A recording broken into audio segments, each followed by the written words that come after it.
獨是你共我一直行，從我們結識直路轉彎，相親相爭起的太多仍然只差哭過以後笑臉又重返，看放完後煙花都消散，而我們跌撞過之中可繼續逛，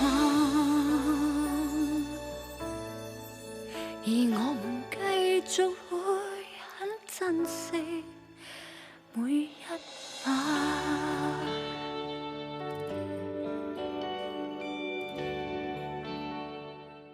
花生熟有法文，毒服6苦感而犯。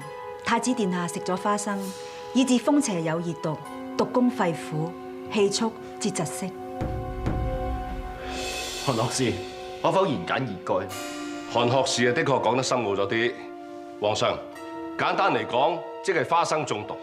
宮中上下各人都知道太子不能夠進食花生，究竟邊個俾太子食花生？皇上，太子殿下喺御花園病發之前，曾經食過糯米糍，而呢啲糯米糍入面又掺有花生蓉餡。聽啲宮女講，呢啲糯米糍係賢妃娘娘做嘅。傳賢妃，皇上，冤枉啊！臣妾所整嘅糯米團入邊絕對冇花生蓉。不用你狡辯，韓學士同埋包大人已經證實咗你做嘅糕點裏邊有花生存在。皇上，臣妾一向都中意整啲糕點俾大家食，點會唔知太子殿下唔食得花生，又點會犯如此大忌？皇上，為咗證明賢妃娘娘嘅清白，臣認為應該到賢妃娘娘寢宮搜查。皇上，臣妾問心無愧，請皇上即刻派人去搜查。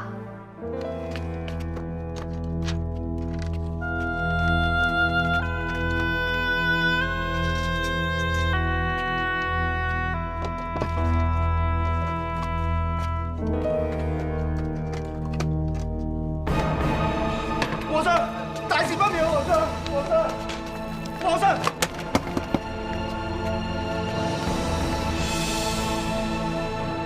皇上，奴才揾到個盒，裏邊係驗聖之物，仲有太子殿下之名，同生辰八字啊！竟然在宮中施行驗聖之術，處心積慮謀害朕嘅骨肉。皇上，冤枉啊！臣妾唔識驗聖之術，從來冇做過對唔住皇上嘅事啊！你太令朕失望。人嚟，將個賤人押下。係。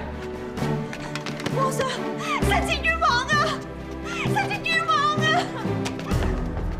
皇上，剛才微臣喺賢妃娘娘做糕點嘅地方，發現有花生葉。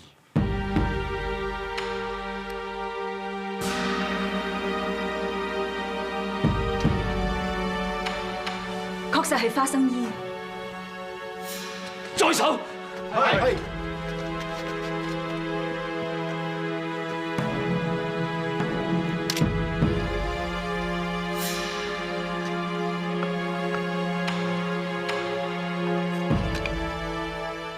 皇上，揾到花生。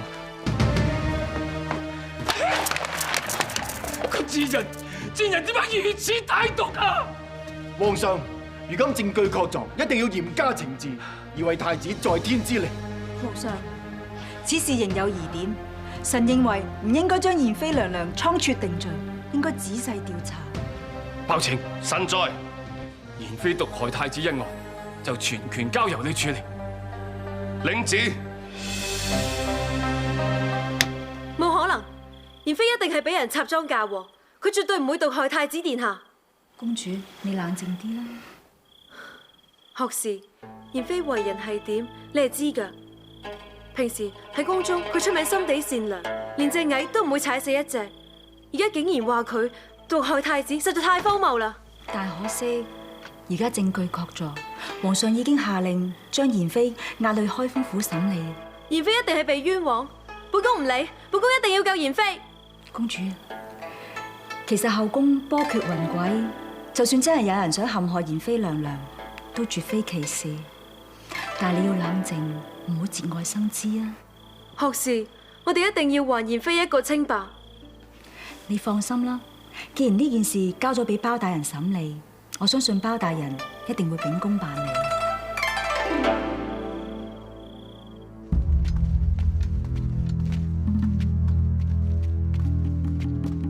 公孫生，係大人，娘娘嚟嘅喎，要佢企啊、坐啊定跪啊？佢雖然貴為娘娘，但係身負殺人嘅嫌疑，所以不必賜座。但係未被定罪，所以亦都不必向大人你下跪。即係企啦。賢妃娘娘，你喺宮中施行厭勝之術，繼而用花生毒害太子，你認唔認罪？大人冤枉，本宮唔識咩厭勝之術，更加冇加害太子，求大人明察。包大人，如今證據確鑿，即可定罪，何須再遲疑啊？高監正，呢度係我主場，本官自有主張。今日本官與韓學士係代表皇上嚟聽審。賢妃娘娘，所有證據都從你寢宮搜出，本官勸你從實招來，唔好再狡辯，免遭皮肉之苦。本宮一向當太子親生骨肉，絕無加害太子之心，請大人明察。你居心叵測就真。如今太子轟逝，最有機會取代太子之位嘅就係賢妃你所生嘅二殿下，你絕對有理由謀害太子。高繼安，你唔好含血噴人。喺宮中個個都知道賢妃係個好人，宮中個個都知道賢妃係一個慈母，為咗幫親兒踏上帝王之路，就不惜一切剷除所有擋路嘅人。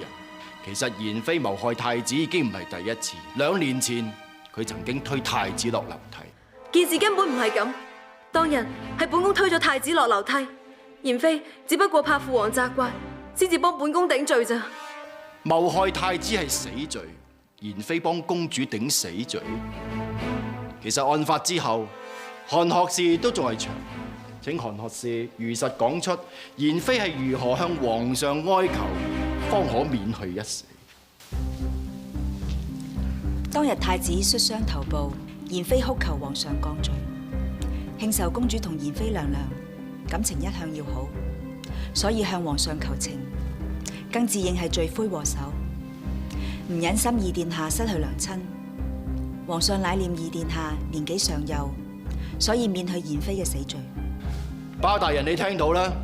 賢妃娘娘恃寵生驕，向皇上哀求，皇上一向責心仁厚，再加上公主為佢求情，方可免去一死。如今賢妃娘娘故技重施，公主又為佢求情啦。可惜今次太子反魂乏術，賢妃娘娘死罪難恕。公主，若然你再為此等犯婦人求情，實在愧對皇上，愧對趙家王朝。你亂講，賢妃冇殺欣欣。人心隔肚皮，公主你心地善良，唔好再受個妖婦迷惑。咩妖婦啊？本宮話你迷惑父王就真。公主，請自重。哦，你哋兩個夾埋蝦個女人。公堂之上不得胡鬧。雖然你係公主，但係本官都有權罰你打30大板㗎嚇。包拯，枉你有包青天之名，連好人被插贓嫁禍你都查唔到，你不如返鄉下耕田啦。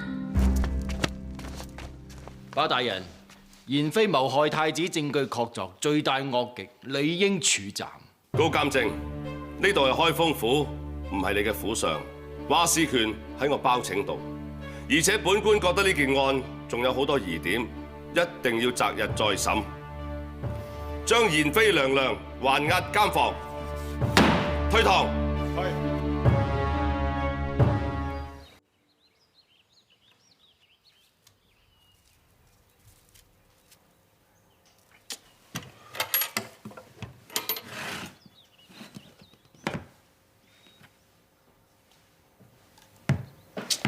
唉，冇乜特別。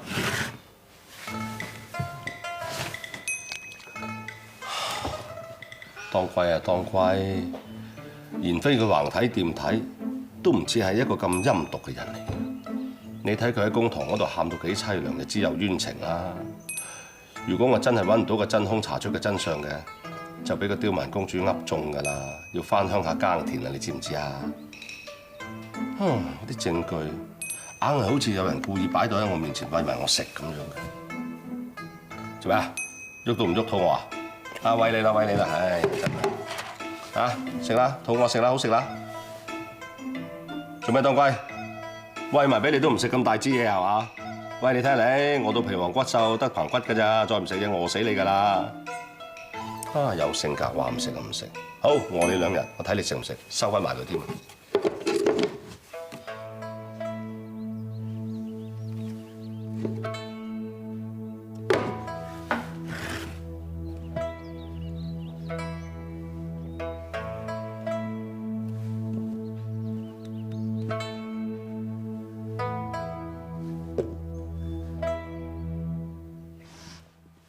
你試下打開個盒蓋，做得好，冚翻埋佢。再試下用單手打開個盒蓋，係咪好難打得開咧？包大人啊，你唔好再故弄玄虛啦！你叫我打開個盒蓋，其實所為何事？我想做個實驗，我懷疑放花生落個盒度嗰個人係用單手打開個盒蓋。女子雙手比男子細小，冇辦法用單手打開個蓋。妍妃娘娘舉止溫文，更加唔會單手魯莽打開個蓋。放花生嘅人理應係男子，完全答對。咁妍妃娘娘極有可能係俾人拆裝嫁禍。呢個可能性好大。仲有，你睇個盒蓋，睇唔睇到啊？上邊印咗啲由糖漿造成嘅指印。係。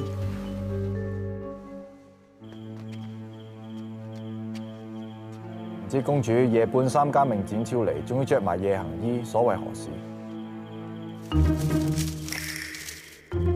公主，你竟然搞厭勝之術，你知唔知道要殺頭噶？殺你個頭！本宮係要搞插裝嫁禍。插裝嫁禍？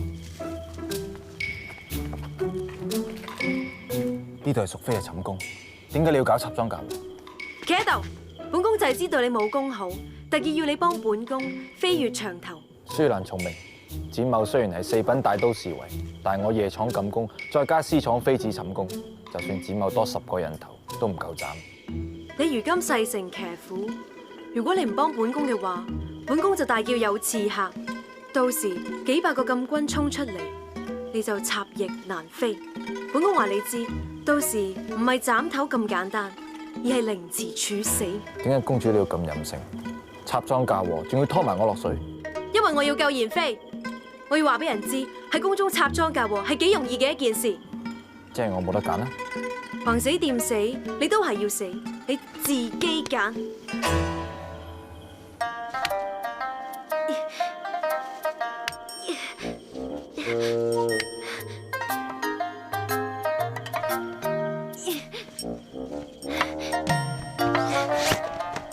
喂，俾翻條裙我啊！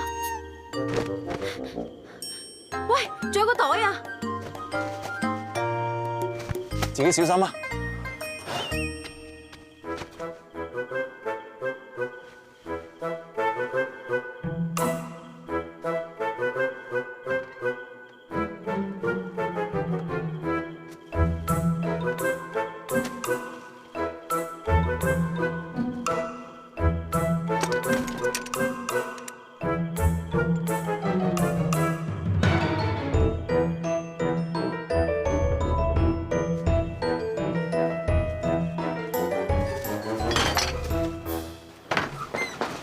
衰人！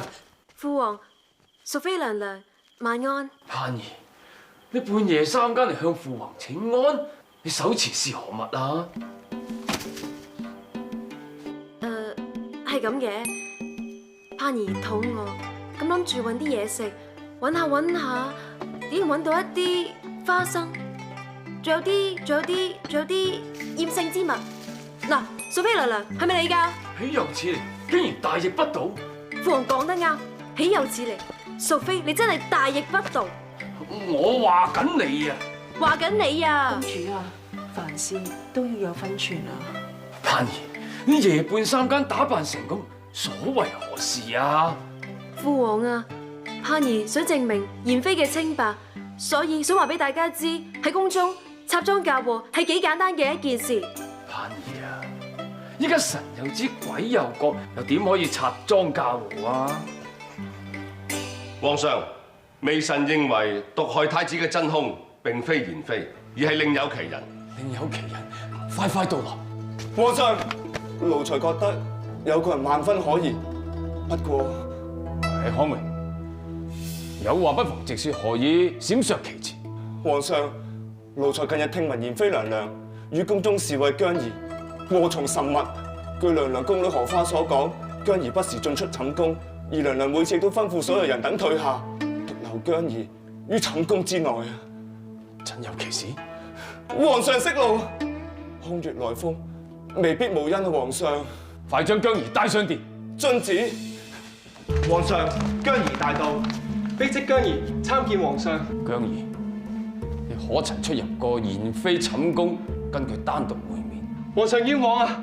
小人確受妍妃娘娘所託，前往寢宮為娘娘辦事，但絕不涉及謀害太子。所辦何事？係何以吞吞吐吐？難道係苟且之事？唔係，娘娘同小人絕對清白㗎。皇上，奴才仲喺姜儀房間枕下發現此手帕。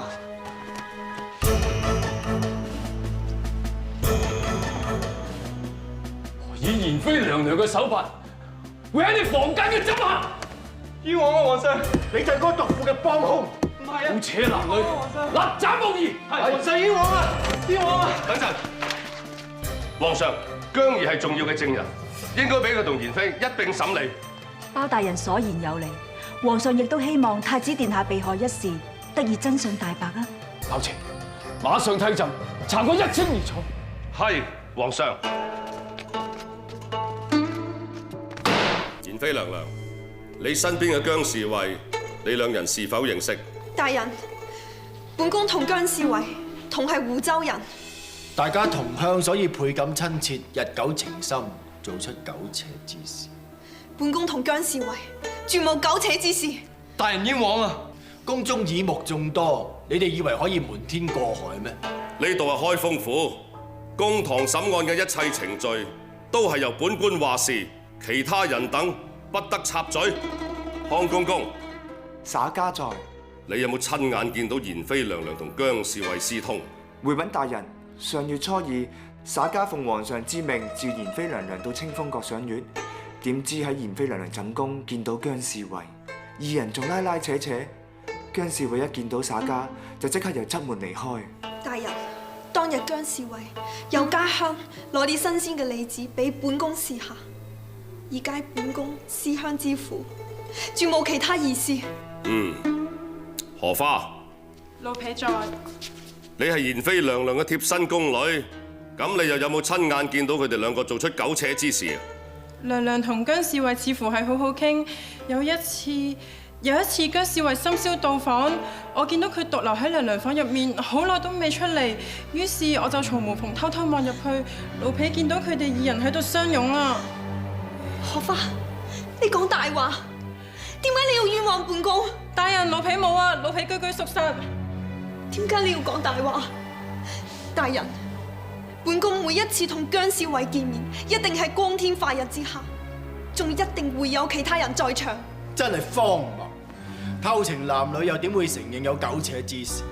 咁多宮女太監可以做證，你哋無需要再狡辯啦。又唔係你審案，唔到你定奪。皇上命本官聽審，本官就有責任替皇上明察是非。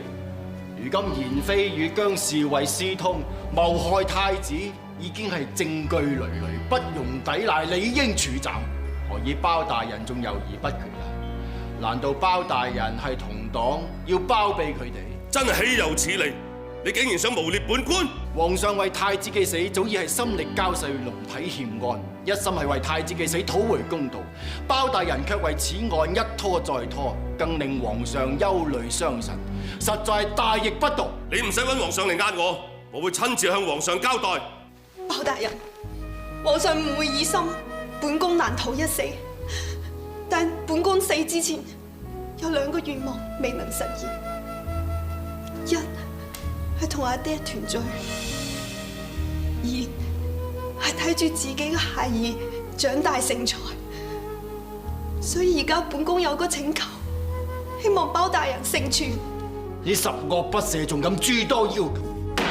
肅靜！妍妃娘娘而家求嘅係本官，唔係你。冇錯，妍妃你即管講，包拯幫唔到你，本宮幫你。妍妃娘娘，你繼續講啊！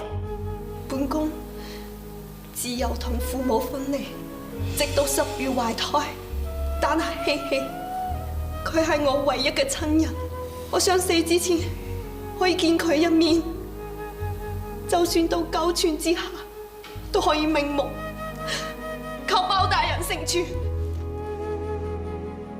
包大人，本宮都求你。但係妍妃娘娘而家要見嘅係二殿下，本官都話唔到事。包大人，何不就請皇上？韓學士講得啱，本官一於去揾皇上代你求情。謝大人。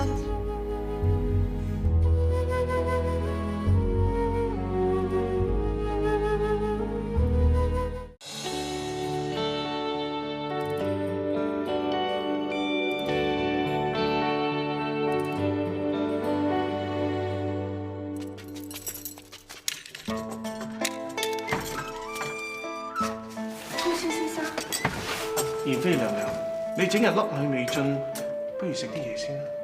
滿腔怨鬱，真係食唔落。妍妃娘娘，如果係咁樣，你更加要食多啲嘢，養足精神，為自己超雪。先生相信我係無辜㗎。俾人追隨包大人查案多年，斷人無數，極少出錯。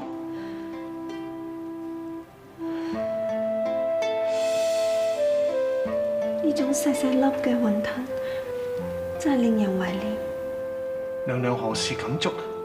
小時候，每逢節日，阿爹都會整呢種雲吞俾我食。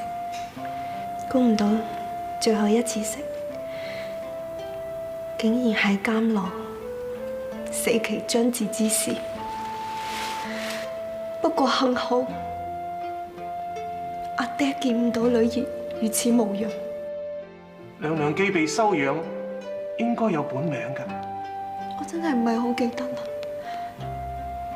淨係記得阿爹嗌我丫丫。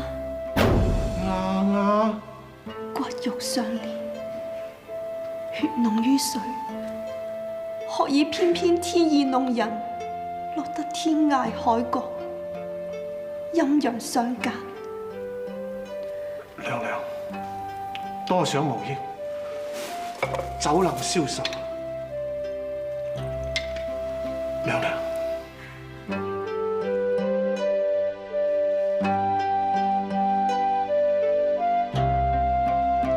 娘娘，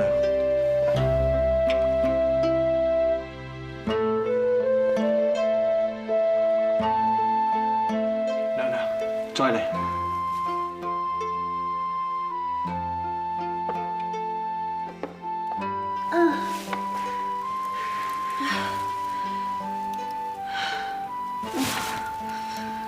娘娘，娘娘，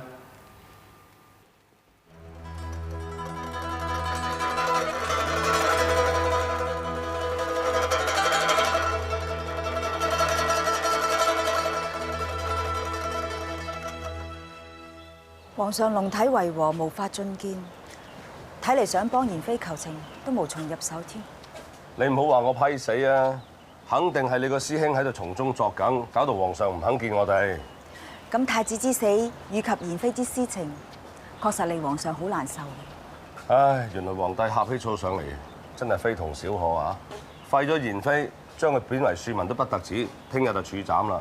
一場夫妻都唔使咁絕情噶嘛。自古以嚟男女不公，將啲男人縱得特別小氣，自己就可以三妻四妾，艷福無邊。但女人一旦懷有異心，就係千刀萬剮，不留半點情義。不過你唔使驚，1000年之後咧，唔止男女平等，仲女權當道添。當真？當真，我呃你做咩啊？唔好講咁遠住啦，講翻妍妃先啦，佢聽日斬頭噶啦，快啲諗個辦法，等我兩母子見下面啦。若然佢兩母子無法相見，只有嘆一句緣分淺薄。哎呀，做人啊點可以咁涼薄㗎？佢已經見唔翻阿爹啦，咁等佢見下個仔都死得眼閉啊，係嘛？啊，不如咁啦，我哋靜靜雞第二殿下出宮咪得咯？點解啊？此乃欺君死罪，若然包大人要以身犯險，你自貶啊，相信無法奉陪。唉，唔知係你性格喎，我哋同妍妃都叫做相識一場啊，幫下佢啦。只怕幫得人哋，自身難保。我仲有要事要做，先告辭。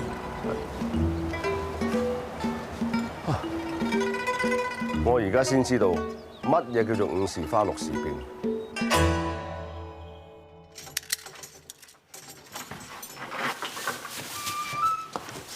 希希，娘親，希希，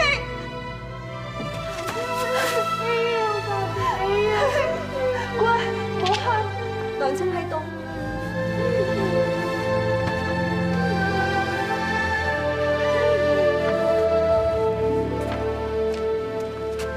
大人，公孫先生。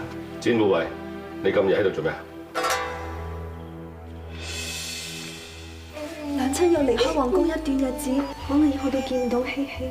希希要堅強啲。咁娘親你要去邊啊？希希跟埋你一齊去啊！嗰度好遠㗎。不過希希唔使擔心，雖然見唔到娘親，其實娘親都喺附近，只不過匿埋咗。咁娘親你幾時翻出嚟啊？你努力讀聖賢書，孝順父皇，體恤萬民，做一個人人都中意、都愛戴嘅人中之龍。你做得到嘅話，娘親就翻嚟見你。真係？嗯，你千祈唔好做壞事。如果你做壞事嘅話，就永遠見唔到娘親噶啦。一言為定。希希做到人中之龍嗰日，娘親你就要翻嚟。時候唔早啦，要同二殿下會宮。娘親，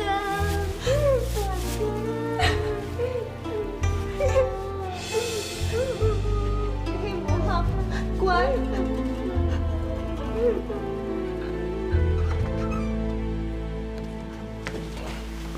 好聲啊！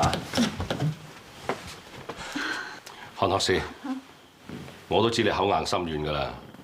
人之常情啫。大爐失火啊！快啲救火啊！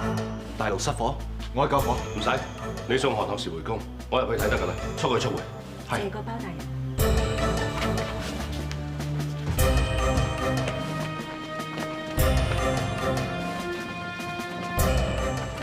快啲救火！包大人，你哋去睇住，唔好俾啲反趁火逃走。係。點啊？包大人，火已經救熄咗。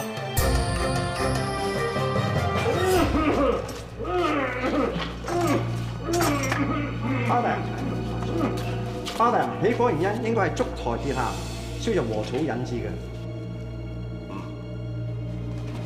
裏面有冇犯人走啦？包大人，呢邊所有犯人喺一齊。大人，妍妃娘娘唔見咗。妍妃係死囚嚟㗎，而家唔見咗，開封府點交代啊？你哋聽住，聽日之前，無論如何都要揾翻妍妃出嚟。準備。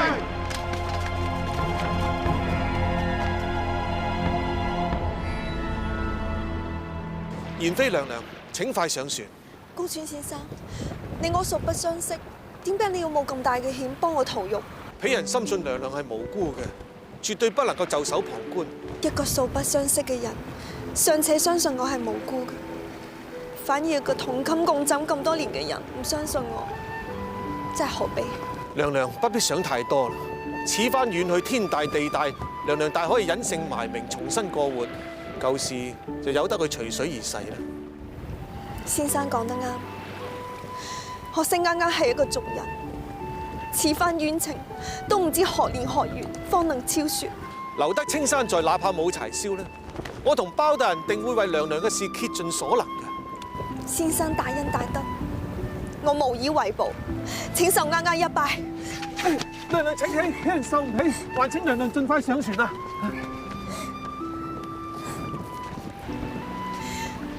先生恩情，必然銘記。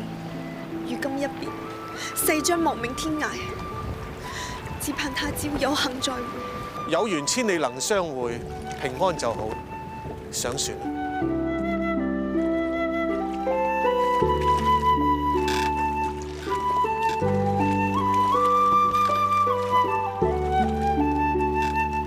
保重啊，娘娘！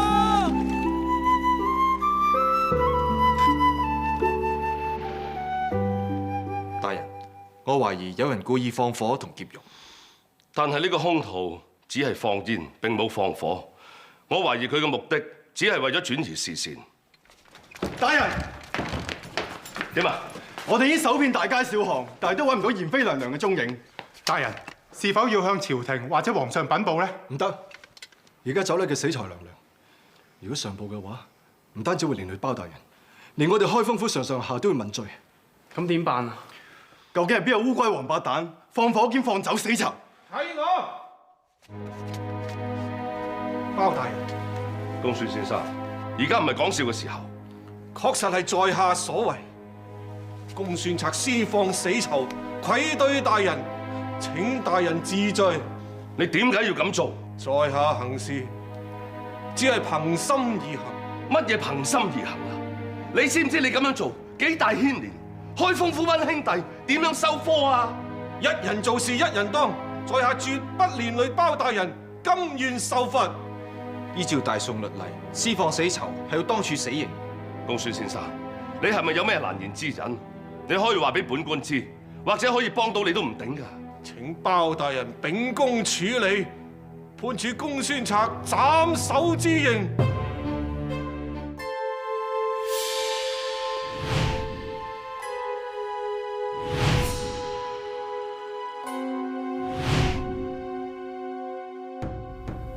包大人，午時已到，我已仲唔帶犯人出嚟處斬啊！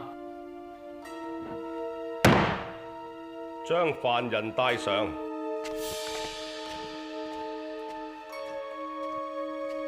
公孫先生，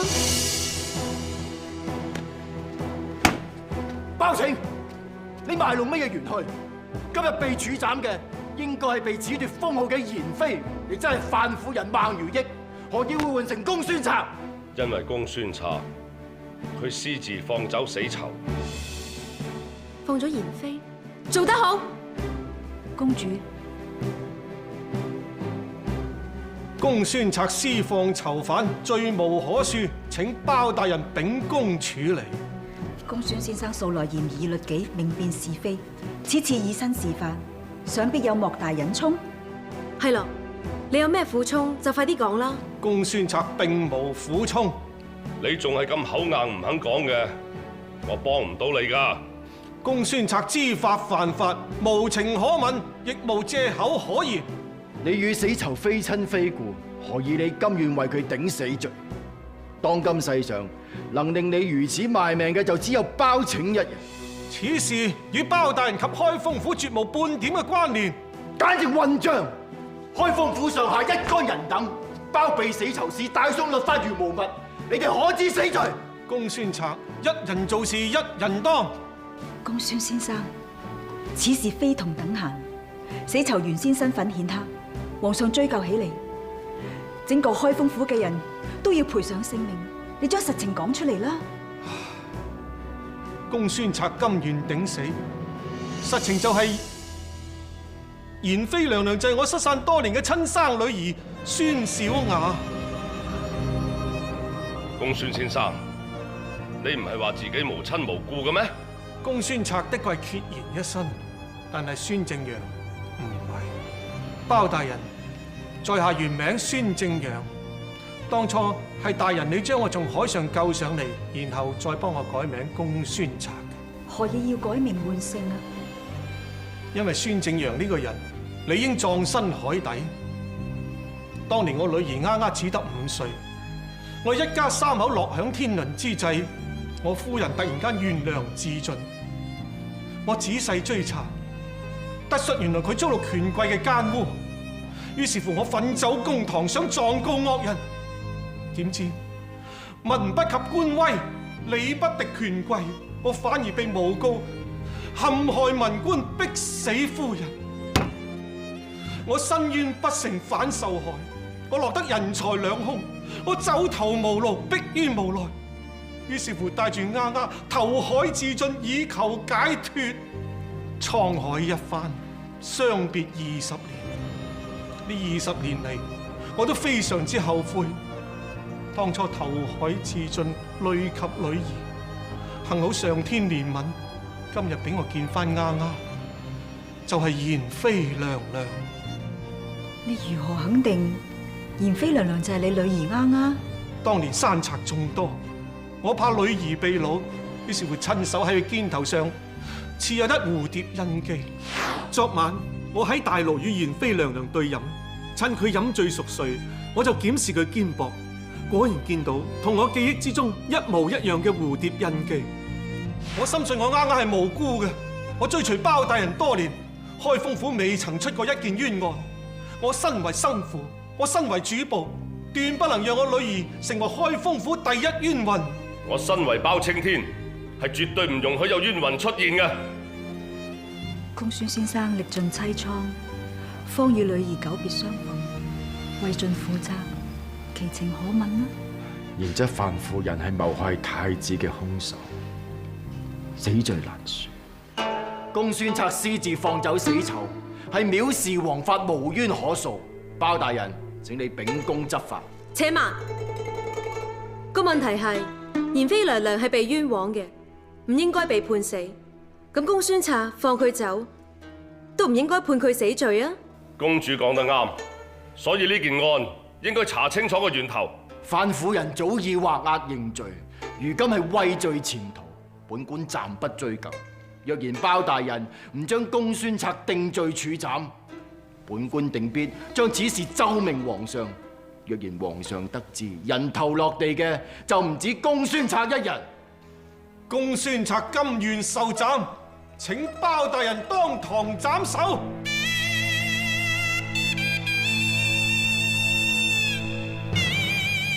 九頭鍘侍候。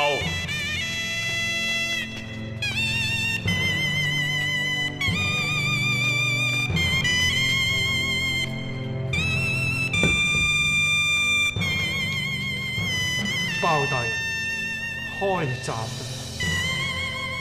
開鍘。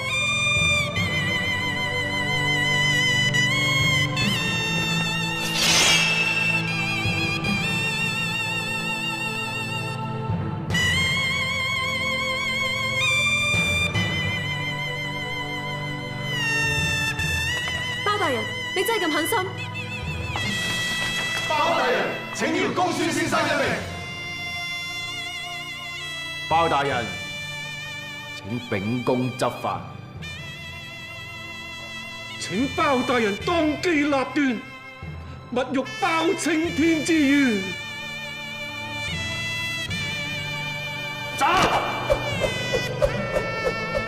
且慢！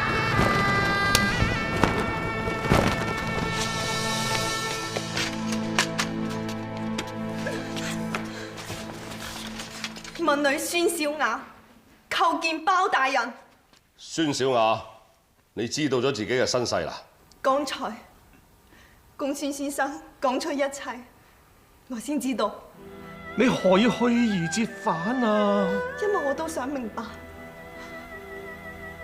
點解一個素不相識嘅人，甘願為我冇生命之險？好彩我返轉頭，如果唔係，我呢一世都見唔返阿爹。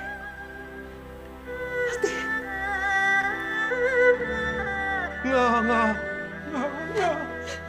太感人啦！為咗女兒犧牲自己，太偉大。上天總算待你倆不薄，俾你哋父女相迎，能夠見翻親人，真係太好。韓學士講得啱，本官亦有同感。包大人，如今犯人自投羅網，請你秉公辦理，唔好再徇私。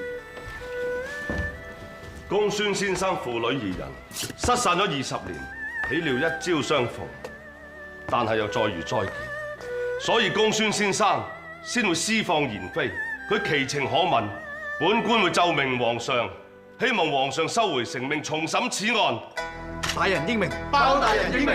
范婦人孟如益，亦即係孫小雅，佢喺宮中施行厭勝之術，私通侍衛，毒害太子，3項罪名都鐵證如山。皇上亦都開咗金口，要將佢處死。你憑乜嘢要重審此案？就憑本官頭上嘅烏紗。區區一個府尹，頭上烏紗，全無分量。你對此案一拖再拖，唔將死囚處斬，本官定當向皇上參你一本，話你縱容下屬公孫策施放死囚，僕無犯紀，欺君犯上。就算本官真係欺君犯上，人頭落地，都要等皇上定斷，與你無關。你未夠資格話本官有罪。大人，屬下確實係施放囚犯，干犯律法。阿爹，唔關你事。包大人，我已經翻嚟投案，甘願受罰。希望包大人稟明皇上，赦免阿爹施放囚犯之罪。啱。阿爹，今次女兒可以同阿爹見翻面，我已經心滿意足噶啦。公主，以後希希就麻煩你照顧啦。娘娘，阿爹，女兒不孝，今生冇辦法好好服侍你，希望下一世仲可以做你嘅女兒。保重。娘娘。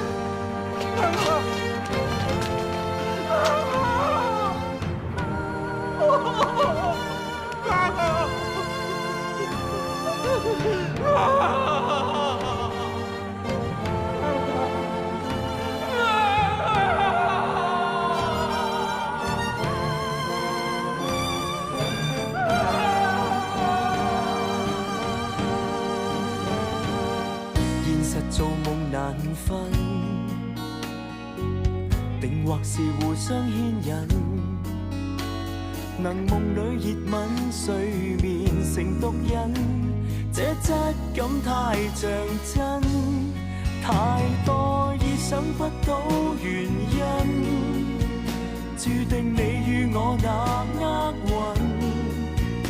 若然明日變過路人，希望來生不必再苦等，太多意想不到餘溫，證實我對你還